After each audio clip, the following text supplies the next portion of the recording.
இந்த ஒரு மாசமா பார்த்தீங்கன்னா, மனசுல ஈரம் இருக்கிறவங்கனால கண்டிப்பா நைட்டு நிம்மதியா தூங்கியிருக்கவே முடியாது. அப்படிப்பட்ட கோரமான, துயரமான சம்பவங்கள தான் தொடர்ச்சியா நம்ம கேட்டுட்டு இருக்கோம். அகமதாபாத்ல நடந்த விமான விபத்து துயர சம்பவமே இன்னும் நம்ம மனச விட்டு நீங்கல.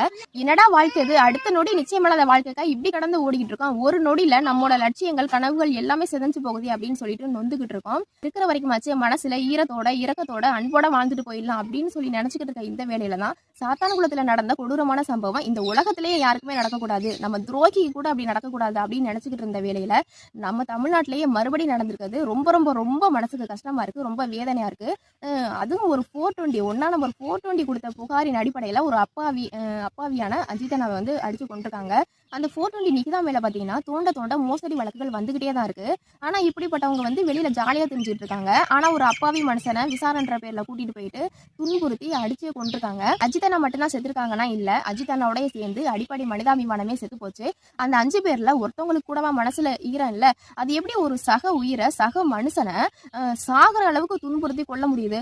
அதுவும் அந்த அண்ணாவோட உடற்குறைவு அறிக்கையெல்லாம் நம்ம பார்க்கும்போது அந்த அண்ணன் எந்த அளவுக்கு துடிச்சு இறந்துருப்பாங்க அப்படின்ட்டு நம்மளால நினைச்சு கூடவே பார்க்க முடியல. அந்த அண்ணாவோட இழப்பு நம்ம வீட்டில் ஏற்பட்ட ஒரு இழப்பு மாதிரியே தான் எனக்கெல்லாம் இருக்கு.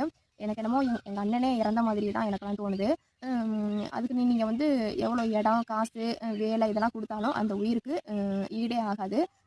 ஈஸியாக ஒருத்தவங்களை அடிச்சு கொண்டுட்டு அதுக்கு எப்படி நீங்க இழப்பீடு தேடுறீங்க அப்படின்னு சொல்லிட்டு என்னால் நினைச்சு கூட பார்க்க முடியல.